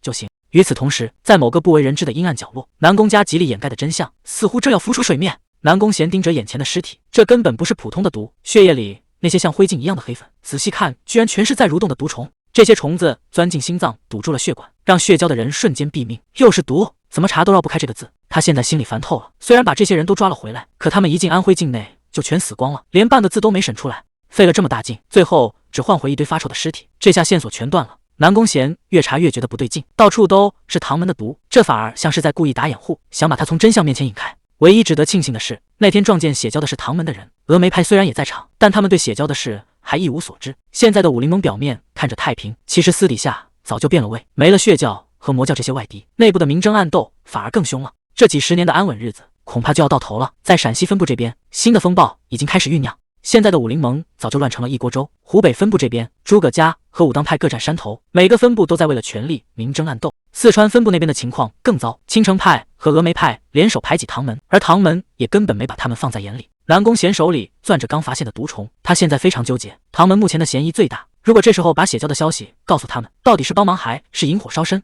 他决定先压下消息，让手下把尸检报告做得再详细点，必须在开口之前把这背后的真相彻底查清楚。南宫贤看着远方，心里满是不甘，如果再多给他几年时间，他一定能把这些祸根彻底铲除。可惜现在他还是没能斩断这些人的根。南宫贤本想秘密处理掉这些麻烦，可他越是想把事情压下去，反而给了对方更多准备的时间。还没等他想好对策，外面就传来了急促的喊声，手下慌慌张张的跑来报告，说是有大人物硬闯了进来。南宫贤还没反应过来，到底是谁的消息这么灵通？等他看清对方衣服上的标志，心里最后一点侥幸也没了。那是武林盟4级阁的徽章，这些轻易不露面的狠角色，居然在这个时候找上门来。这所谓的4级阁，名义上是帮大家调解矛盾，实际上就是总部安插的眼线，专门盯着各家门派的一举一动。尤其是这个秋之阁，他们手里握着特权，想搜哪个分部就搜哪个分部，根本不需要打招呼。南宫贤怎么也想不通，安徽分部可是守卫森严，这帮人怎么敢直接闯进来？而且看这架势，对方显然是有备而来。诸葛仁辉摇着折扇，一眼就盯上了那间秘密验尸房。他笑眯眯地看着南宫贤，语气里全是看戏的味道。这位4级阁的大红人居然亲自跑来打招呼。诸葛仁辉一眼就认出了这些人。南宫贤心里清楚，对方既然是有备而来，自己再怎么隐瞒也没用了。他反客为主，直接下令清场，借口人多会影响尸体保存，其实就是想把闲杂人等全支开。这手段确实老练，甚至还主动交出钥匙，表现得大方得体。对方只能答应单独谈谈，看看这家伙葫芦里到底卖的什么药。诸葛仁辉可是诸葛家的3公子，虽然家族继承人年年都在变，但他始终是地位最稳的那一个，绝对是个难缠的对手。传闻诸葛仁辉练功走火入魔瞎了眼，但他现在这副样子，分明是把人心都看透了。南宫贤坐在对面，只觉得这家伙实在太难对付。明明是南宫家抓的人，结果还没审出个所以然就全死了。诸葛仁辉这话里话外都在试探，是不是南宫家为了灭口才下的死手？南宫贤当然不会承认，但对方显然更在意那个神秘的对手，那个让血蛟教徒拼命逃窜，甚至不惜耗尽真气也要下山的恐怖存在，到底是谁？诸葛仁辉嘴里那个神秘人不仅精通血蛟的邪门武功，甚至还能同时使出吸星大法，这种事在江湖上想都不敢想。普通人要是敢这么练，早就走火入魔没命了。可那家伙不仅练成了，还能把两种内力切换自如。南宫贤越听越觉得不对劲，中原能有这本事的统共就那么几个，要是血蛟里全是这种怪物，那这江湖恐怕真的要变天了。他现在才意识到自己之前的行动确实太草率了，这滩浑水比想象中还要深。诸葛仁辉虽然嘴上说相信，但紧接着就抛出了一个致命问题，既然那个神秘高手是为了救唐家人，那南宫贤当时是不是就在旁边看着，非要等到唐家嫡系没命了才肯出手？更糟糕的是，四季阁那边已经收到了举报信，说南宫家故意隐瞒血蛟的消息，甚至还从唐家手里抢走了俘虏。这盆脏水算是彻底泼在南宫家头上了。而且当时峨眉派的人就在附近，他们亲眼见到了血蛟留下的痕迹。现在峨眉闹得比唐家还要凶，看来唐家早就把消息散布出去了。南宫贤这下是真的被动了，原本以为只是两家的恩怨，没想到现在整个江湖都在盯着他，这局棋到底该怎么破？诸葛仁辉接着又补了一刀，湖北和陕西的分部全都在抗议，非要南宫家交代清楚行踪不可。这下不仅是唐家在盯着，半个江湖的眼睛都看过来了。南宫贤这才反应过来，唐家这是要把事情彻底闹大啊！他们竟然把血蛟的消息传遍了四周，难道现在整个武林盟全都知道血蛟重现江湖了吗？可诸葛仁辉接下来的话才真正让他感到脊背发凉。如果只是武林盟知道，倒还好办，最麻烦的是朝廷也插手了。东厂的吴公公已经亲自登门，东厂那可是皇帝的耳目，这群人一旦盯上江湖事，就绝对没安什么好心。南宫家这次不仅是惹了众怒，恐怕连脑袋都要保不住了。朝廷以前从不插手江湖的事，可这次东厂竟然直接露面了，万一处理不好，这就是朝廷和武林之间的战争，这局势已经彻底变味了。诸葛仁辉透露了一个关键内幕，原来那位大人物欠了神医一个人情，所以双方最后才达成了妥协，让唐学留在唐家的药堂里，这桩买卖算是彻底定下来了。南宫贤现在才明白过来，武林盟和朝廷恐怕早就谈好了，只有他们还被蒙在鼓里，这种被当成棋子的感觉真的让人心里堵得慌。诸葛仁辉直接摊牌了，停尸房里多出来的那具尸体到底是谁？南宫贤沉默了半晌，终于承认那是他的堂弟南宫青海。这位堂弟可是武林盟的高手。南宫贤解释说，是因为舍不得亲人，加上忙着追查血蛟，才一直没能让他入土为安。诸葛仁辉一眼就看穿了真相，南宫贤之所以对唐家步步紧逼，肯定是因为在尸体上发现了什么，而那个致命的线索就是毒。听说血蛟偷走了唐家的秘制毒药，这种毒入骨3分，根本没法配制解药。看来血蛟是想借刀杀人，让南宫家和唐家彻底打起来。果然是唐家的毒，南宫贤心里堵得难受。他最引以为傲的堂兄，竟然就这么不明不白地死在了毒药下。换作是谁，第一反应肯定都是找唐家拼命。可唐家这次的表现，确实让他没话可说。他们不仅没有遮遮掩掩，反而主动承认了毒药外泄，甚至第一时间把血蛟的消息公之于众。这种担当让南宫贤觉得自己之前的怀疑太小家子气。就在这时，诸葛仁辉拿出了一个精致的小盒子，里面竟然是那种奇毒的解药。更离谱的是，唐家居然把这药的配方也公开了，就为了让江湖同道能防范血蛟。南宫贤看着眼前的解药，心里彻底被震撼了。对唐家来说，毒药配方就是他们的命根子，一旦有了通用的解药，他们的独门秘籍就跟废纸没区别。为了对付血蛟，唐家这简直是在自断双臂啊！这种为了大局牺牲一切的气魄，让南宫贤意识到自己这次是真的看走眼了，唐家才是真正有格局的人。南宫贤现在心里全是悔恨，要是这解药能早点出现，他的堂兄也许就不会死。可惜这世上根本没有后悔药，这种迟来的救赎最让人难受。诸葛仁辉转身离开，心里盘算着另一件事。唐家最近的表现实在太反常，这种自断双臂保全大局的手段，绝对不是一般人能想出来的。看来唐家背后一定有个高人在操盘，到底是谁在暗中指引这一切？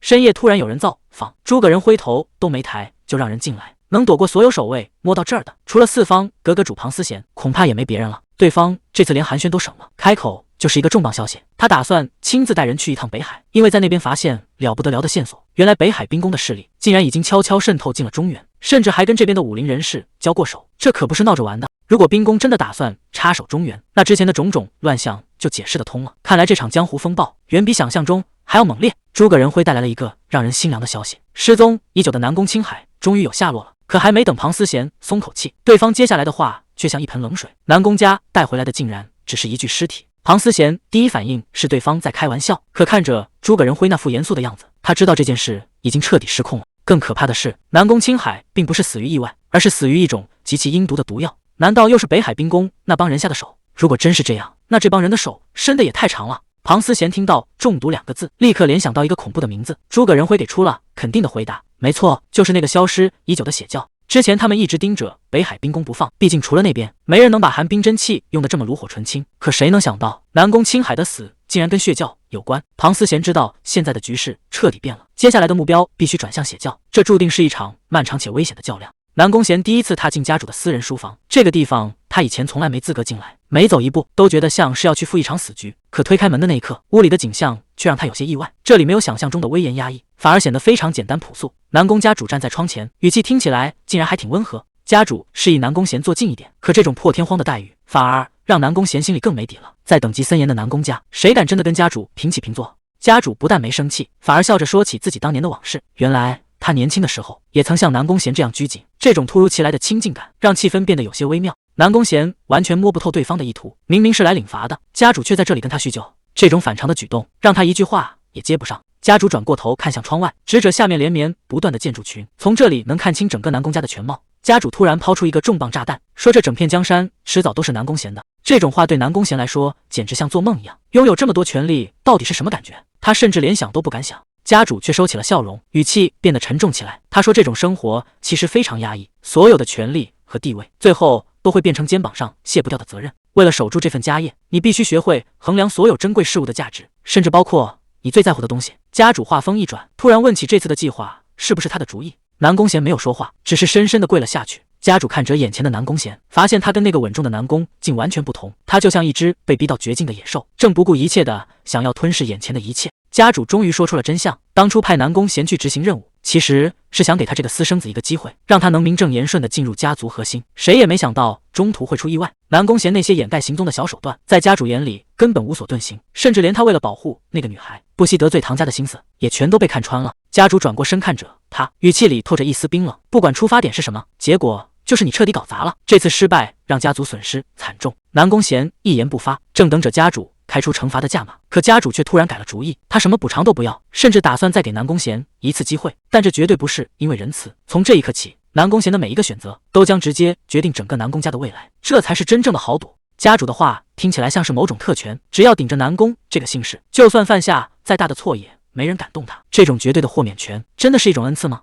南宫贤第一次感觉到这些话像大山一样压在心头，这就是少主必须背负的沉重。以前他总想着怎么活得轻松，现在才发现那种想法有多天真。家主承诺会再给他机会，因为这个位置注定要面对更多苦难。南宫贤看着眼前的权力，突然意识到逃避惩罚才是对他最大的羞辱。他没有接受这份特殊的宽容，反而挺直脊背跪在地上，大声请求家主降罪惩罚。他要用这种方式彻底告别那个软弱的自己，这不再是单纯的认错，而是一个继承人真正觉醒的开始。南宫贤终于看清了差距，他坦言自己现在的境界根本没资格去奢求下一次机会。这种清醒的自我认知反而让家主对他刮目相看。他主动请求闭关2年，但在消失之前，他打算亲自去唐家登门道歉，还要给所有受损的分部做出赔偿，这才是真正的有担当。家主点头答应了他的请求，看着这个曾经心浮气躁的年轻人，现在竟然能主动弯下腰去处理烂摊子，这种心性的转变比武功的进步更让人意外。家主望着窗外，陷入了沉思。他原本以为南宫贤只是一棵还没长成的小树苗，没想到在这么短的时间里，他已经学会了如何顶天立地。对于失败者来说，这个世界显得格外空旷。南宫贤独自走在长廊上，家主在身后默默注视着他，期待着2年后他会以什么样的姿态重新出现。记住眼前的这一切吧，这片广阔的土地就是你未来必须守护的世界。家主眼里的期许已经说明了一切。曾经那棵弱不禁风的小树苗，终究要在风雨中长成足以遮天蔽日的参天大树。神医居然真的来唐门了！这消息像长了翅膀一样，整个家族瞬间炸开了锅。2个下人正急着去看热闹，结果差点撞上正在花园里偷溜的小少爷哈克。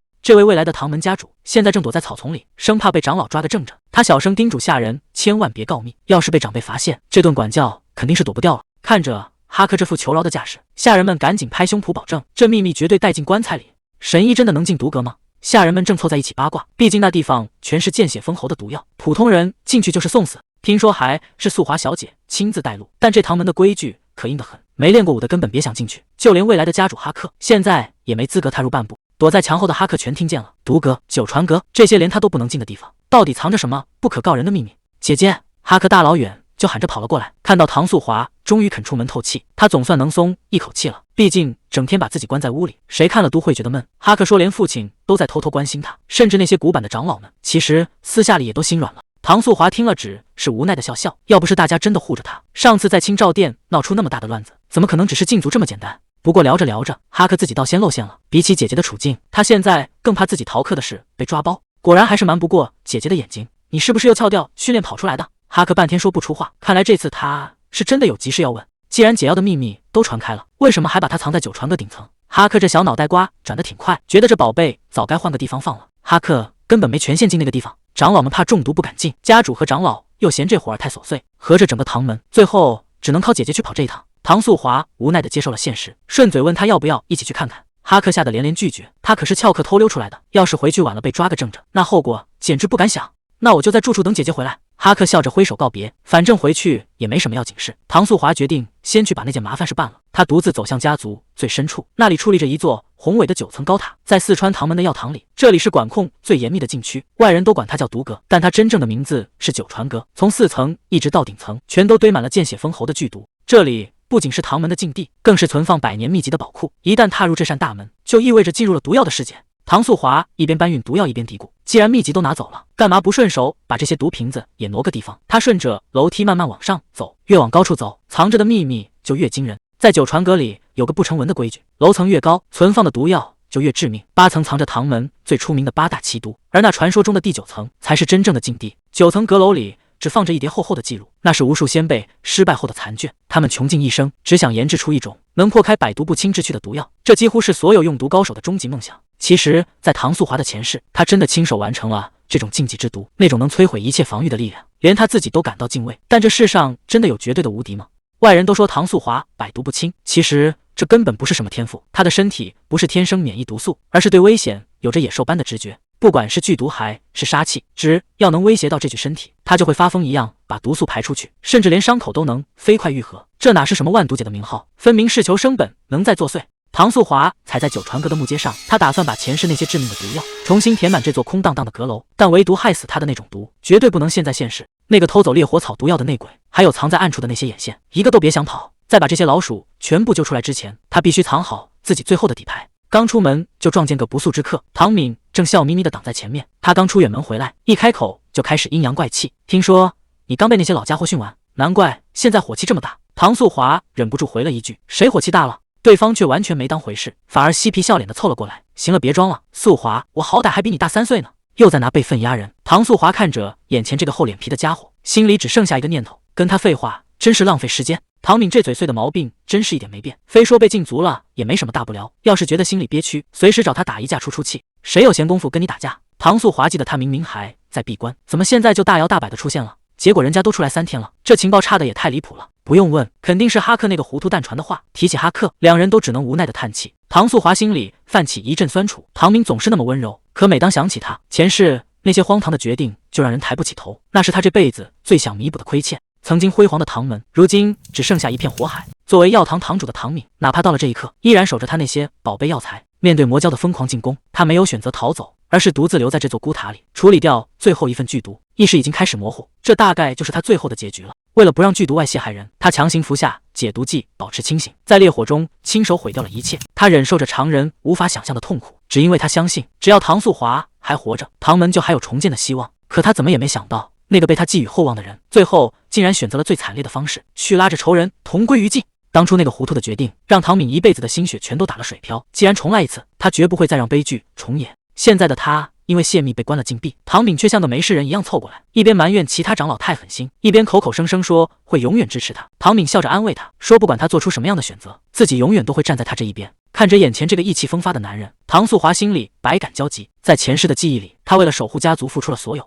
可现在的他甚至比众生后的自己还要年轻，就这样活生生的站在面前，这种失而复得的真实感让他更加坚定了要改变命运的决心。唐雪怎么也没想到，大小姐唐素华竟然指名道姓要让他去内院当贴身护卫。副队长还以为他是因为责任重大才发愣，一边嘱咐他要好好表现，一边羡慕他交了这种好运。可唐雪心里却在不停打鼓，难道自己的间谍身份已经被识破了？这绝对不可能！既然机会已经送到了嘴边，那就干脆顺水推舟，只要能名正言顺地潜入内院，唐家那些核心机密就全是他的了。唐学终于踏进了内院的大门，只要这次能立下大功，肯定能引起那位大人物的注意。正好他也受够了大小姐那种眼神，干脆趁这个机会把他藏在背后的秘密全部挖出来。刚进屋就听见同僚在旁边酸得不行，一个个羡慕的要命。他没好气的对了一句，让这帮人赶紧闭嘴。原来大家都在转，说有人竟然拿到了传说中的迷雾丹，那可是普通人一辈子都见不到的神药，据说吃一颗就能变成绝世高手。可他听完却只是觉得这帮人真是没见过世面，他直接当众泼了一盆冷水，说这玩意儿根本不是什么灵丹妙药，不过是神医随手炼制的普通补药，全是外面的人在瞎转。看着大家愣在原地的样子，他心里只觉得这帮人好骗得可笑。大家原本还以为大小姐赏的是什么宝贝，结果听唐学这么一说，全都觉得白高兴了一场。要是真值钱，哪能这么随随便便就发给他们？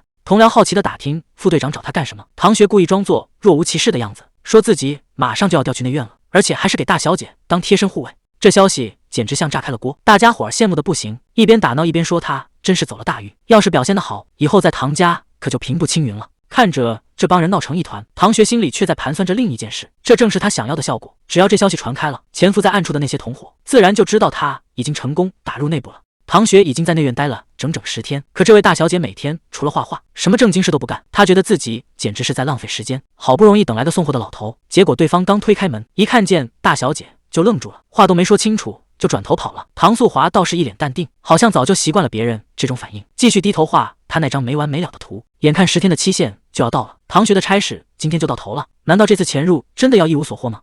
唐学这就被打发走了。既然大小姐发了话，他也只能乖乖回自己的岗位。走的时候他还是没忍住，回头瞄了一眼那张画，原本以为对方天天在那儿忙活，肯定是在准备什么大动作，结果搞了半天竟然只是在秀这种普通的花样。唐学心里别提多失望了，这大小姐到底是在装傻，还是真的这么无聊？这护卫到底要守到什么时候？整整10天了，连姐姐的面都见不着。正愁今天去哪儿躲着偷懒，结果却撞见了尹老头。这个点他不在铁匠铺待着，怎么会出现在这儿？那个方向不是客房吗？尹老头鬼鬼祟祟的去那儿干什么？哈克实在按捺不住好奇心，干脆悄悄跟了上去。结果推开门的那一刻，眼前的景象让他彻底看呆了。原来这才是他的真面目。平时那个只会刺绣的点漆，私下里竟然在练这种剑法。他低声问道：“你知道唐门暗器最大的优势是什么吗？不是杀伤力有多强，而是那种让人防不胜防的变幻莫测。”面对着突如其来的考笑，哈克支支吾吾半天说不出话。对方索性换了个问法：“你觉得暗器最核心的东西是什么？”唐学试探着回答：“难道不是暗器本身吗？”唐敏摇了摇头，暗器固然重要，但真正决定胜负的其实是对内力的极致操控。就像练剑不是乱挥一样，暗器也不是瞎扔。唐敏一边演示一边说道：“真正的精髓是把手里的东西精准送到目标上，只要你掌握了内力的奥秘，手里拿的是什么根本不重要。无论是路边的破剑，还是兜里的钱袋，甚至是地上的小石子，在他手里全都是致命的杀招，万物皆可为暗器，这才是唐门立足江湖的根本。可你再看看你自己。”唐敏的声音突然变得严厉，连最基本的飞刀都还没练明白，你拿什么去跟别人斗？当初挨骂的话还记在心里，空有一身内力却不会用，简直就是暴殄天物。可看着眼前的点漆，哈克才发现自己差的有多远。他竟然在不停地更换武器，从长剑到短刃，动作没有半点犹豫。这种对兵器的适应能力简直强得离谱。明明架子上摆着趁手的长剑，他却偏偏选了短刀。难道兵器长短的变化对他来说根本没有影响？还没等他想明白，场中突然爆发出一股恐怖的力量。谁在那鬼鬼祟祟的？这下糟了，偷看被抓了个正着。点漆这一手飞剑差点要了命，刀刃贴着头皮扎进柱子里。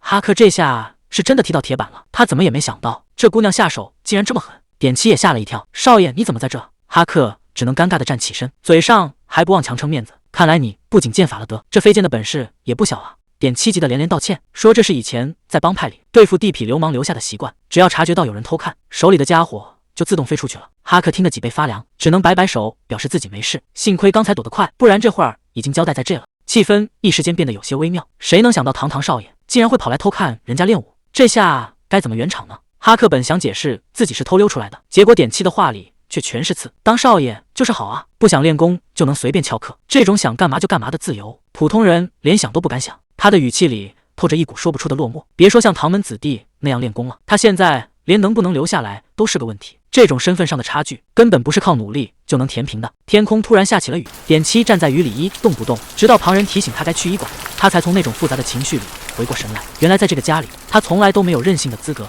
哈克觉得以点漆的本事进武馆当个高手绰绰有余，毕竟当初在峨眉山上他的实力大家可是有目共睹。可点漆却自嘲地笑了笑，就算有本事又怎么样？现在根本没人愿意多看他一眼，不管是医馆还是武馆，似乎都没有他的容身之地。他甚至听说自己很快就要被送走，所以才故意选在内院附近练武，就是希望能引起哪位大人物的注意，好给自己争取一个留下来的机会。这种卑微到骨子里的努力，让哈克一时间竟然不知道该说什么。原来他每一次挥剑都是在为自己的命运求饶。雨越下越大，两人就这样站在雨中陷入了沉默。在这个等级3严的唐门，天赋有时候真的分文不值。看来这雨是一时半会停不了了。点七看着阴沉的天空，语气里满是无奈。这种压抑的气氛让刚才的话题变得更加沉重。哈克劝他赶紧回屋歇着，自己也打算先走一步。毕竟在这种地方，有些真相知道了反而更让人难受。两人就这样在雨中各自散去。看着点七那副落寞的背影，哈克心里其实挺不是滋味的。在这个等级森严的大家族里，他这个少爷能做的实在太有限了。可走着走着，他却突然停下了脚步。难道真的要眼睁睁看着他被送走？有些事如果不去试一试，恐怕这辈子心里都过不去这个坎。真正的唐门子弟，哪怕手里只是一根草，也能变成杀人的利刃，甚至连没练过武的大家闺秀，随手一扔都有模有样。可哈克却怎么也想不通，为什么偏偏自己是个例外？这种自我怀疑在那个雨夜变得格外刺骨。他永远忘不了那天姐姐身陷重围，命悬一线，他拼了命地想去救人，可结果却成了他一辈子的噩梦。那些飞刀散落了一地，却根本没能伤到敌人分毫。在这个以暗器闻名的家族里，他竟然连最亲的人都护不住，这才是他心里最深的痛。如果不是南宫贤突然出现，在千钧一发之际救下了姐姐，后果简直不堪设想。那种眼睁睁看着亲人遇险的滋味，他这辈子都不想再体会第二次。其实他心里很清楚，就算当时手里拿的是最擅长的飞刀，以他那点微末的本事，恐怕也根本改变不了任何结果。这种无力感才是最让他绝望的。每次只要一拿起飞刀，那个声音就会在脑子里不停地转：我真的能射中目标吗？这种自我怀疑就像个甩不掉的影子，死死地拖着他的后腿。他心里很清楚，如果一直这么缩手缩脚，这辈子恐怕也就到头了，根本不可能有什么出息。连点七那样有天赋的人都在没日没夜地拼命，他这个当少爷的又有什么资格在这里自怨自艾？雨水顺着衣服流下来，但他已经顾不上这些了，不能再这样下去了。他必须跨过心里这道坎，彻底告别那个无能的自己。只有彻底摆脱过去的阴影，手里的东西才能真正变成武器。演武场那边应该还有人吧？他现在一刻也等不了，只想立刻赶过去证明自己。可跑着跑着，他突然停下了脚步。这地方看着怎么这么生疏？该不会是跑错方向了吧？点七本以为留在唐门，终于能做个有用的人了，可现实却给了他一记闷棍。看着别人挥汗如雨，他才发现这里根本不需要自己。这种被抛弃的感觉并不好受，可即便知道自己多余，他还是没打算停下。哪怕手里这把短剑根本不趁手，哪怕没人看他一眼，他也要在这条路上死磕到底。点七现在肠子都悔青了，刚才那股无名火发的真不是时候，竟然全洒在了少爷头上。万一少爷觉得这是在挑衅唐门，那他这回肯定的卷铺盖走人。越想越后怕，他急得转身就想去解释，谁知道步子迈得太死，直接撞进了一个人怀里。这一下撞得可不轻，还没等他看清是谁，头顶就传来那个熟悉的声音。唐敏撑着伞站在雨里，问他这是打算往哪跑。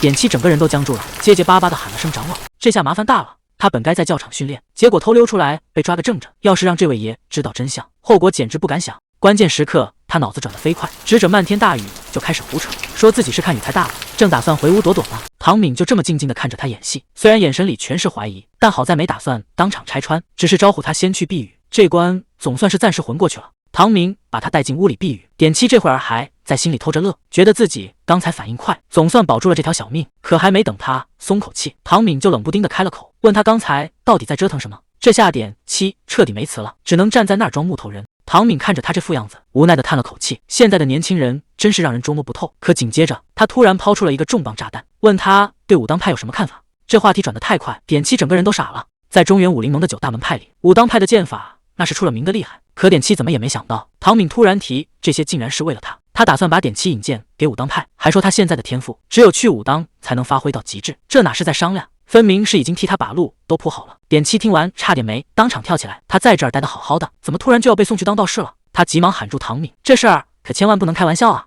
点七一直以为自己没天赋，是唐门不需要他了才要把他送走。说白了，他觉得自己就是个被扫地出门的累赘。唐敏听完这话简直哭笑不得，他反问道，要是你真的一点本事都没有，我干嘛还要费这么大劲亲自送你去武当？这下轮到点七彻底懵了，原来自己不仅不是废物，还是个被长老看中的天才。可他心里还是有个疙瘩，既然自己这么厉害，为什么唐门不肯留下他，非要把他往武当派推呢？点七小声嘟囔着说，既然自己有天赋，那他哪儿也不想去，就想留在唐门报恩。唐敏叹了口气，问他知不知道世家和门派的区别。门派是看本事吃饭，可世家讲的是血缘，只要你不是嫡系子弟，就算再天才，这辈子也别想在唐门出人头地。点七还是不肯死心，他说自己不在乎什么名分，只要能帮上忙就行。可唐敏直接打断了他，说他的天赋实在太惊人，留在唐门只会明珠暗投，这种温柔的想法只会毁了他的前程。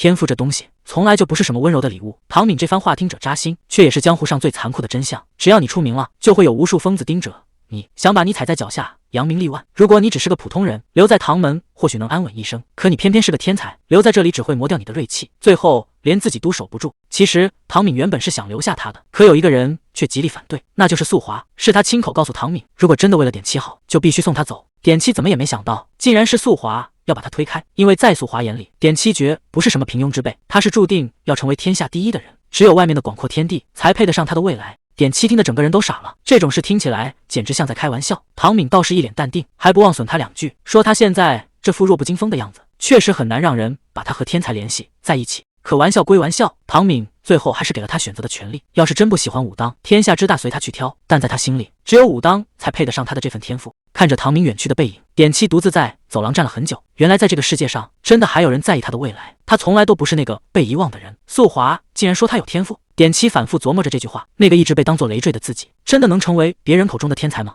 他终于明白了素华的苦心，送他走根本不是为了抛弃，而是想让他真正变强，去接住那份属于天下第一的命运。唐素华正待在屋里，门外突然传来了侍从的声音，说是南宫家的少主找上门了，而且还指名道姓，想要今天和他私下见一面。南宫家的人这时候找过来，到底是为了什么？看来这平静的日子又要起波澜了。